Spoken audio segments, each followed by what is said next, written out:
In this devotional, I'm going to share with you 3 thoughts from Genesis chapter 45, verses 4 through 8, where I'll ask the question, why is Joseph kind to his brothers?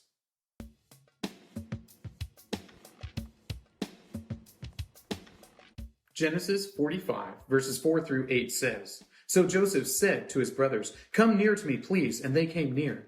And he said, I am your brother Joseph, whom you sold into Egypt. And now, do not be distressed or angry with yourselves because you sold me here.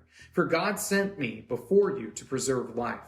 For the famine has been in the land these 2 years, and there are yet 5 years in which there will be neither plowing nor harvest. And God sent me before you to preserve for you a remnant on earth, and to keep alive for you many survivors. So it was not you who sent me here, but God. He has made me a father to Pharaoh, and Lord over all his house, and ruler over all the land of Egypt.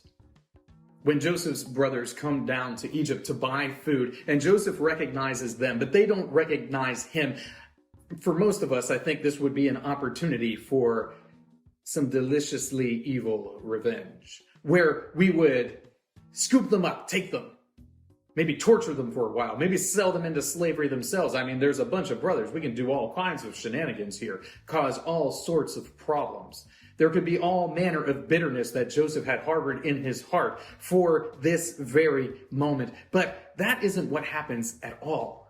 Joseph is kind to his brothers. He welcomes them in. He is happy to see them. He's joyous at their reunion.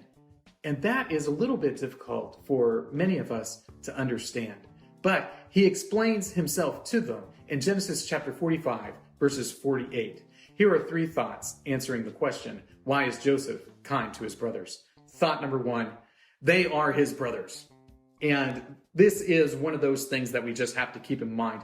You don't get to pick your brothers, but the ones that you have, these are the only ones that you have. This is the family that Joseph has. And not every family is the best family in the world.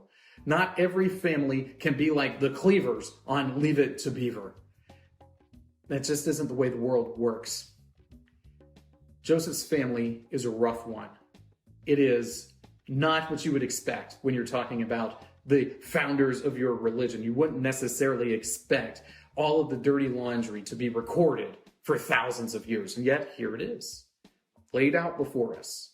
All of the dirty laundry of this family, we can see it.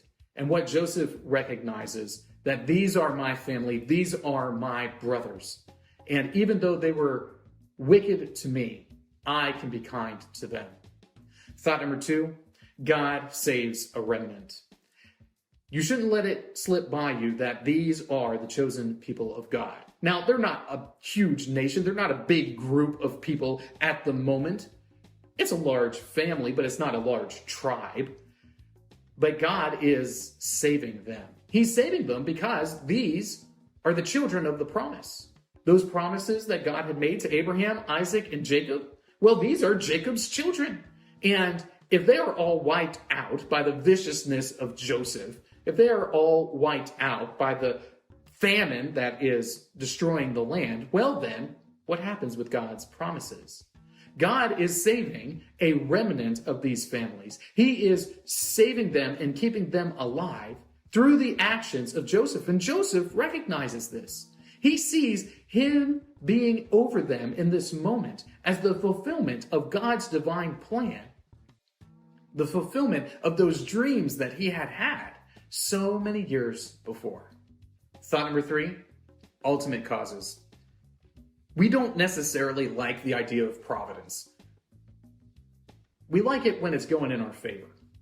We like to say things like, God is in control of everything, when we're talking about things that are either inconsequential or we're talking about things that pertain to us directly. But God is the ultimate cause of all of these things that are happening to Joseph. And Joseph recognizes that.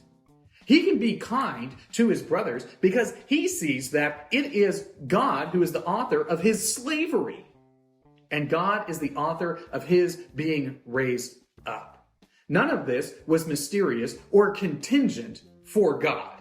It's not as if God is trying to work with the cards that he's dealt. to make his plans come about. That isn't the way he's depicted here. But instead, what's depicted is that God is the ultimate cause of all of the experiences that have led up to this point where Joseph is able to save his entire family. He's able to save the nation of Egypt, and he's able to save the surrounding nations from this terrible famine that, once again, God also had caused.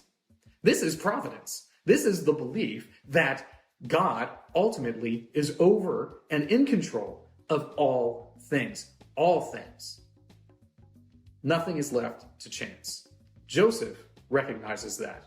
And because of that, he is able to be kind to his brothers when you or I might have had them killed. These three thoughts come from the assigned reading of Genesis chapters 44 through 47. If you'd like to read through the Bible with me, you can do so by subscribing to this channel, by clicking on the link in the description, or by joining the Facebook group Through the Bible, where we are reading the text of Scripture together.